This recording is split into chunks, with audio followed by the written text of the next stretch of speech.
teman-teman, halo semua. Kami berada di kawasan MGTU Dinamai Bauman. Hari ini kami akan berkunjung ke pusat rekayasa sistem stratosfer, di mana Arkady Ditkovsky akan mengajak kami tur dan menceritakan apa yang mereka kerjakan di sana. Ayo kita pergi. Kami memiliki beberapa titik basis, dan ini salah satunya. Di sini dilakukan pengujian. Dalam selubung ini terdapat produksi eksperimental, pemotongan, pengelasan, dan peralatan onboard. Di sini juga terdapat biro desain. Di titik lain kami mengerjakan produk logam, pengelasan, pemotongan, pembengkokan, dan sebagainya. Dan masih ada lagi area pengujian. Mari kita lanjutkan. Di sini terletak area pengelasan secara langsung. Baru-baru ini kami menerima kiriman film plastik, lebarnya lebih dari 2 meter, film 5 lapis. Sebagian besar operasi pengelasan dilakukan di sini. Saat ini ada beberapa jenis mesin las. Ini adalah mesin las termoimpuls. Sergei, bisakah Anda menunjukkan salah satu sambungannya?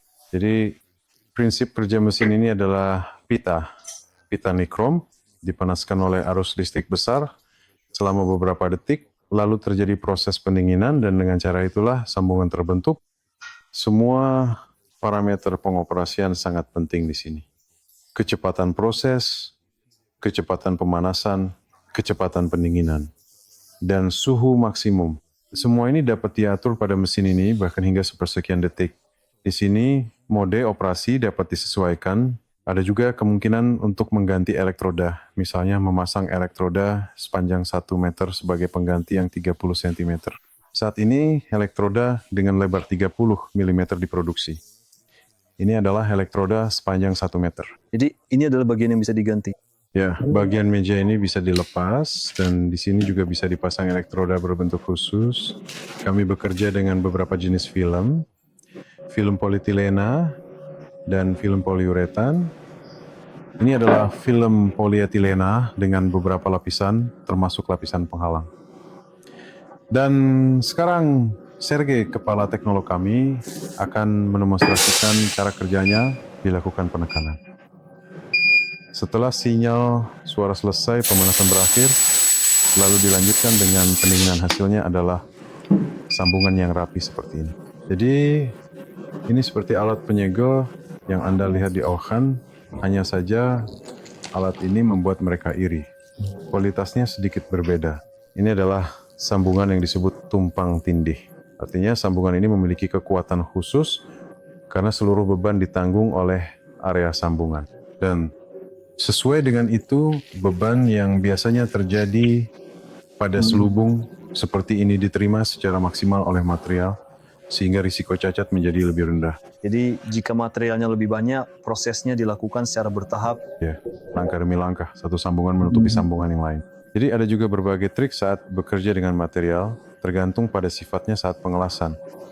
Para kolega sudah mengetahui, menguasai, dan pada dasarnya sudah terbiasa dengan hal itu. Mesin ini diciptakan secara khusus, dirancang dengan cermat, dan dibuat di sini oleh karyawan kami yang berdedikasi, oleh tim kami sendiri yang sangat terampil. Dan secara umum dalam waktu dekat direncanakan untuk membuat mesin kedua seperti ini yang akan lebih canggih, meskipun pada mesin ini sendiri sudah banyak hal yang telah dikerjakan dan disempurnakan. Ini adalah mesin kedua. Mesin ini sudah bukan lagi merupakan mesin thermal impulse, tetapi juga masih menggunakan panas. Di sini Anda bisa dengan jelas melihat beberapa zona yang berbeda dan terpisah. Ini adalah mesin buatan Tiongkok yang dibeli dan telah dimodifikasi, merupakan pilihan yang cukup murah. Di sini terdapat zona pemanasan, zona pendinginan, dan zona penguncian. Jadi di sini dengan beberapa roll dilakukan penekanan secara berurutan, lalu dilakukan perforasi, dan akhirnya terbentuklah sambungan. Sambungan pada kasus ini adalah sambungan tipe perahu, bukan tipe tumpang tindih.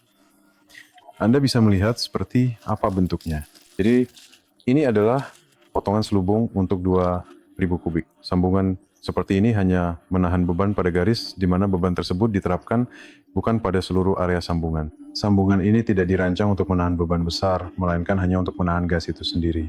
Seperti yang Anda lihat, ini adalah selubung dengan volume 2000 kubik, bentuknya cukup ringkas, dilipat secara zigzag seperti papan catur. Sekarang selubung ini terdiri dari 4 bagian. 2 bagian ada di mobil, 2 bagian lagi disimpan. Teman-teman sedang mengelas sambungan terakhir. Apakah kalian membeli berbagai jenis plastik film, lalu mengujinya atau meriksanya? Semua plastik film pengujian ketahanan sobek, pengujian permeabilitas gas. Apakah semua ini juga dilakukan di sini? Tidak sepenuhnya.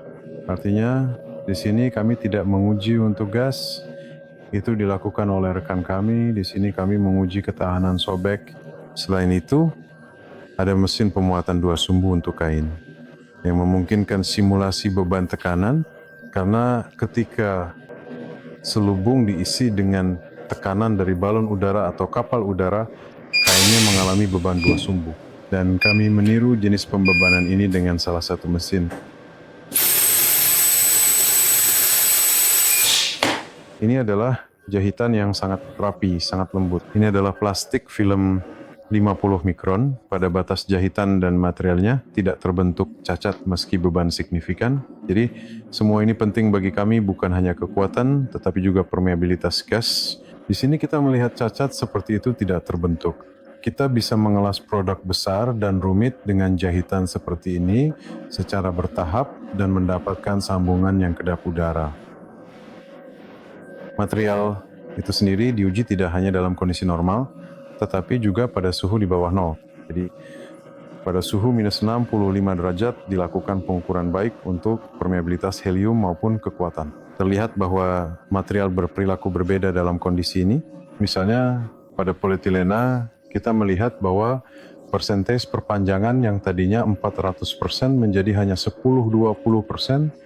Artinya mereka menjadi rapuh pada suhu rendah. Nah, itu memang sudah diperkirakan sebelumnya. Semua ini sangat penting.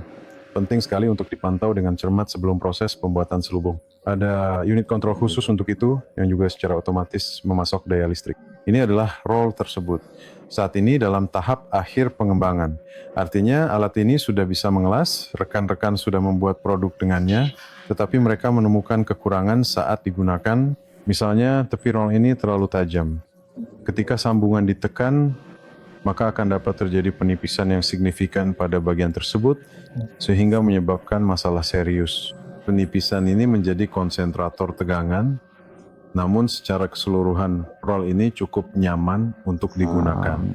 Ya, di sini ada kontak geser yang terhubung ke sensor suhu dan juga pemanas. Roll ini dilapisi dengan lapisan teflon, jadi tidak diperlukan bahan adhesif atau anti-adhesif agar roll ini tidak menempel pada polietilena atau poliuretan.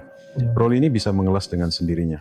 Seperti wajan teflon, di atas meja, produk dibentangkan, dilakukan perbaikan kecil, atau misalnya harus dibuat jahitan berbentuk tertentu, semua itu bisa dilakukan dengan roll seperti ini. Roll seperti ini tidak pernah dikembangkan di Rusia. Menurut saya, sudah pasti selama 30-40 tahun. Ini adalah komputer onboard kami. Baru Selasa minggu ini, komputer ini menjalani uji coba penerbangan dan berhasil melewatinya. Seluruh proses penerbangan hingga 100 meter di atas tanah saat pendaratan, kami terus menjaga komunikasi dengannya via radio setiap 10 detik. Ia mengirimkan paket telemetri lengkap, mengambil data secara jarak jauh dari sensor yang berada di luar pesawat. Ia juga mengukur suhu dan tekanan di dalam badan pesawat itu sendiri. Ini adalah badan pesawat dengan panel surya untuk komputer onboard. Selain itu, hari itu sangat cerah sehingga di luar suhunya minus 60 derajat, sedangkan di dalam mencapai plus 43 derajat terjadi panas berlebih seperti itu. Kami pikir kami seharusnya memanaskan, namun ternyata justru harus membuang panas itu keluar dari sistem secara efektif. Dan yang paling menarik, dalam kondisi peperangan elektronik yang kuat dengan gangguan radio yang berat, kami tetap mendapatkan jejak GPS yang stabil hingga ketinggian 5 km. Artinya, ini patut diapresiasi. Saya pikir dengan perangkat yang ada, sudah ada kemajuan, dan kami akan tingkatkan ketinggian ini. Jadi kami akan terus mengembangkan cara untuk mempertahankan koordinat perangkat itu sendiri, agar tidak hanya mengetahui ketinggian berdasarkan barometer, tetapi juga lokasi persisnya. Saat ini di zona-zona yang terdapat peperangan elektronik memang ada beberapa kesulitan terkait hal ini. Namun secara keseluruhan, metode membungkus ulang selubung ini mengurangi tingkat kesulitan proses secara signifikan dan meningkatkan kualitas kerja. Karena semuanya dilakukan di satu tempat, orang-orang tidak perlu berlarian kemana-mana. Jadi selubungnya itu panjangnya 30 meter. Dan untuk itu dibutuhkan meja sepanjang 30 meter serta di sekelilingnya ada pemberat, penyeimbang, penuntun, dan segala perlengkapan lainnya ya. Artinya di sini semua itu bisa dilakukan hanya di area seluas 6 hingga 8 meter persegi. Di ruangan ini secara bersamaan bisa dibuat 2 atau 3 selubung seperti itu. Dan untuk mengerjakannya cukup 3 orang. Atau bahkan bisa berdua saja. Bisa bahkan berdua. Bisa bahkan berdua saja. Kita akan menuju lantai -1.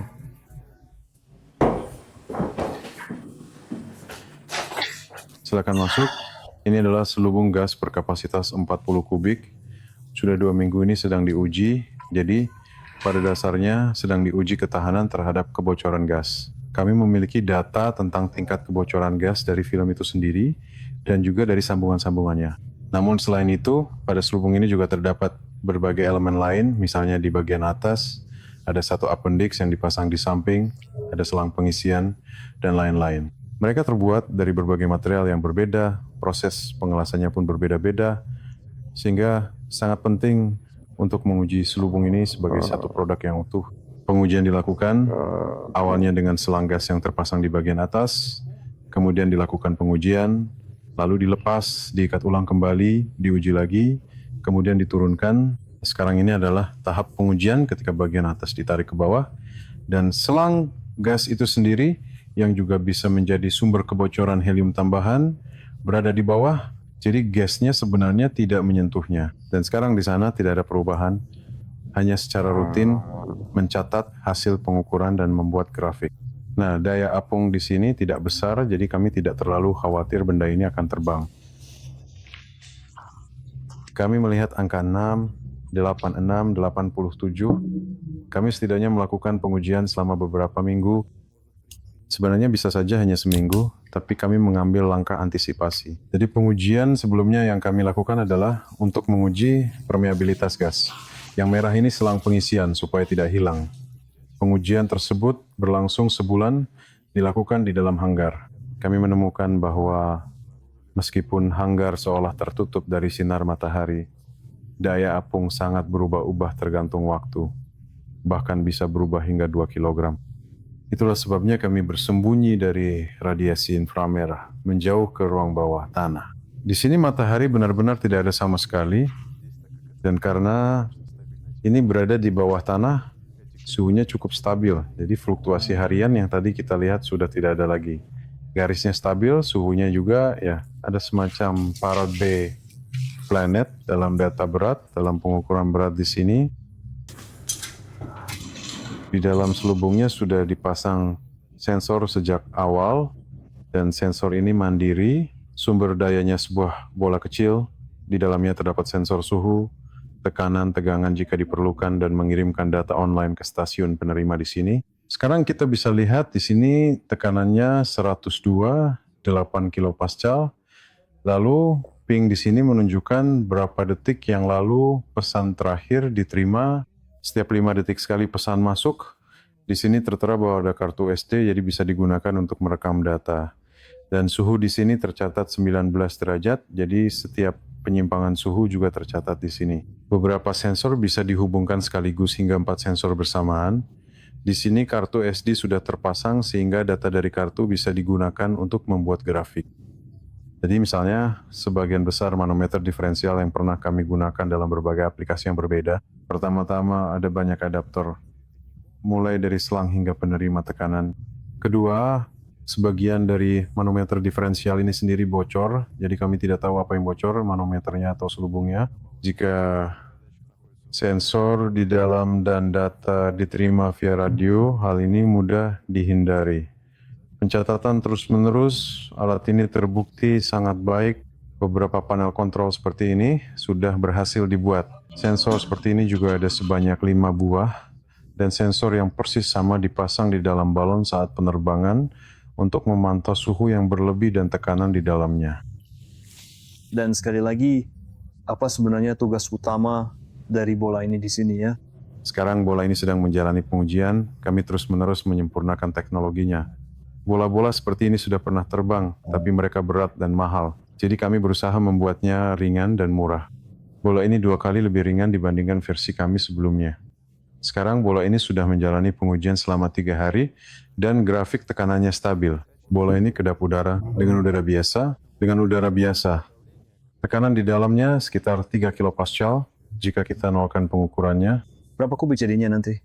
sekitar 20 meter kubik. Ini adalah bola berdiameter lebih dari 3 meter, kira-kira 3-5 meter. Bola ini digunakan agar kami tetap di ketinggian yang diinginkan, tidak terbang ke atas. Jika selubung seperti itu dilepaskan begitu saja di atmosfer, maka ia akan terbang naik, mengembang hingga volume penuhnya, lalu entah akan meledak atau melepaskan gasnya dan jatuh. Dan itu akan terjadi tidak lebih dari 24 jam. Lalu bagaimana dalam kasus ini? Dalam kasus ini, ia akan tetap berada di ketinggian tertentu berkat selubung ini. Karena ia akan bertambah berat saat naik berkat sifat aerostatik. Oke, saya mengerti. Hanya hukum aerostatika saja, ia menambah beratnya seperti itu. Anda bisa lihat misalnya di sini salah satu pulinya robek. Ini terjadi saat uji coba pada tekanan 10 kilopascal. Nah, dan sabuk catenary ini, roset di sana, cara mengikat semua roset itu, dan sebagainya, serta distribusi beban semuanya punya banyak nuansa. Dalam praktiknya, kami memang harus menghadapi hal ini dan mencari solusinya. Di sini kami punya tim penguji yang berasal dari Biro Desain. Mereka memantau dengan penerbangan kemarin. Di sini sebenarnya kebanyakan lintasannya. Nah, baru saja diperbarui. Sebagian besar lintasan kendaraan ini berasal dari kota Moskow. Kami terbang sebelah kiri Waduk Skoloskoye yang luas. Ini adalah titik awal perjalanan dan ini adalah titik pendaratan akhir. Hampir tidak ada sinyal yang terdeteksi dari satelit. Sekarang saya akan tunjukkan lintasan itu sendiri melalui saluran radio yang tersedia. Ini adalah ketinggian kami. Jadi ini adalah ketinggian menurut barometer. Dan ini ketinggian menurut GPS. Terlihat bahwa mulai dari ketinggian tertentu, sinyal kami mulai terganggu. Itu sekitar 8 km. Jadi gerigi-gerigi ini kerja standar dari RAP. Sistem ini mencoba memberitahu teman-teman kalian sedang jatuh, ayo angkat hidung pesawatnya. Setelah itu drone masuk ke kondisi stall. Menurut barometer, transmisi datanya cukup stabil. Ini adalah jalur yang dikirimkan GPS. GPS onboard kami melalui radio. Lalu setelah itu, rep mulai mengacaukan, memutar-mutar, dan sebagainya. Jadi kami sudah tidak tahu secara pasti di mana posisi kami. Namun, akurasi prediksinya di sana, menurut saya, hanya sekitar setengah kilometer. Ini adalah sebuah mesin dengan dua sumbu pembebanan yang terpisah. Pada dasarnya, di sini anak-anak juga menguji berbagai jenis pita. Di sini sudah bisa, ya. Ya, di sini sudah bisa dilakukan. Mesinnya juga secara khusus dibuat di sini. Di sini kain atau film dipasang dengan hati-hati pada perlengkapan pengujian ini dan kemudian akan ditarik hingga putus, baik dalam satu arah tunggal maupun dua arah yang berlawanan. Pita perekat juga bisa dipasang. Jadi seperti itulah cara kerjanya. Dipilih salah satu dari dua arah atau langsung kedua arah sekaligus. Bisa langsung kedua arah sekaligus ya. Jadi ini hanyalah bentuk sampel yang lebih rumit saja. Ini adalah satu sampel yang sudah ditarik hingga putus. Lalu kemudian diukur beban maksimal yang bisa ditahannya. Ini bisa mengukur beban seberapa besar, kalau boleh saya tahu ya. Kira-kira Di sini tidak terlalu besar, jadi ini sekitar 5 cm. Secara umum, kain terkuat yang biasa kami gunakan biasanya memiliki kekuatan tarik beberapa ribu Newton. Jadi mesin ini mampu memberikan beban sebesar itu. apa rencana terdekat Anda saat ini dalam bidang pekerjaan ini? Nah, Anda bisa melihat rencana penerbangan, ini yang kami diskusikan dengan Rosaviatsia, tepatnya rencana penerbangan jarak jauh di akhir Juni. Artinya, dua lokasi peluncuran dipertimbangkan. Satu di Van Dijk, yang kedua di Kirsach. Rute ini sudah memakan waktu lebih dari 50 jam. Berikut beberapa wilayahnya, Leningradskaya, Ivanovskaya, Vladimirskaya, mereka terpengaruh. Di sini 8 penerbangan harus dibatalkan agar penerbangan kami tidak menimbulkan bahaya bagi lalu lintas udara. Di sini, di dekat Waduk Kurkovsky yang luas ini, kami menemukan sebuah tempat di mana pada dasarnya tidak ada pembatasan penerbangan yang signifikan.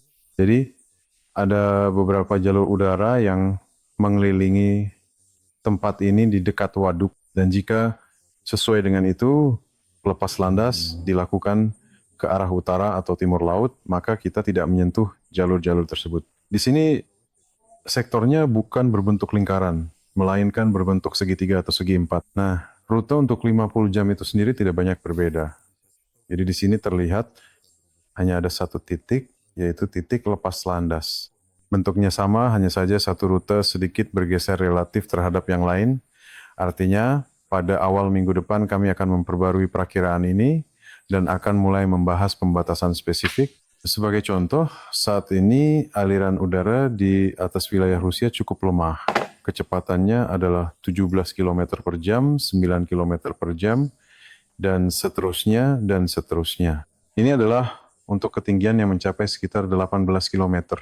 Jika kita naik sedikit lebih tinggi, di sini sudah ada aliran timur yang stabil, tepatnya dari timur ke barat dengan kecepatan 30 km per jam, 50 km per jam. Dan jika kita misalnya beralih ke periode musim dingin, misalnya, mari kita lihat bulan Januari pada tahun ini, ya. Maka pada ketinggian ini kita melihat pusaran yang stabil yang ada di seluruh lapisan atmosfer dengan kecepatan yang sangat tinggi 250 km per jam, 150 km per jam, dan hampir sepanjang musim dingin pusaran ini tetap stabil, meskipun kadang ada peristiwa yang terjadi sekali dalam beberapa tahun ketika pusaran ini terbagi dua dan bergerak independen satu sama lain.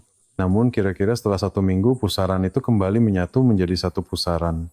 Dan di atasnya kita bisa terbang seperti satelit dengan terus-menerus melintasi wilayah yang sama, dan jika ada banyak perangkat seperti itu, maka kita bisa memiliki koneksi yang terus-menerus di suatu wilayah atau terus-menerus memantau wilayah tersebut. Jadi ini cukup menarik. Menarik dan keren karena kita tidak perlu meluncurkan satelit dengan roket yang mahal. Baiklah teman-teman, sepertinya sampai di sini saja. Saya berterima kasih kepada Arkadi karena telah mengajak kami dalam tur yang sangat menarik ini. Sangat menarik melihat bagaimana semuanya berjalan di sini. Sangat menyenangkan melihat bahwa semuanya berada pada tingkat yang cukup tinggi. Saya senang kalian telah menemukan tempat di mana kalian bisa berkembang ke arah yang kalian minati dan yang juga bermanfaat untuk tujuan besar kita bersama. Sekali lagi, terima kasih. Terima kasih. Sampai jumpa lagi. Sampai jumpa. Luar biasa. Terima kasih.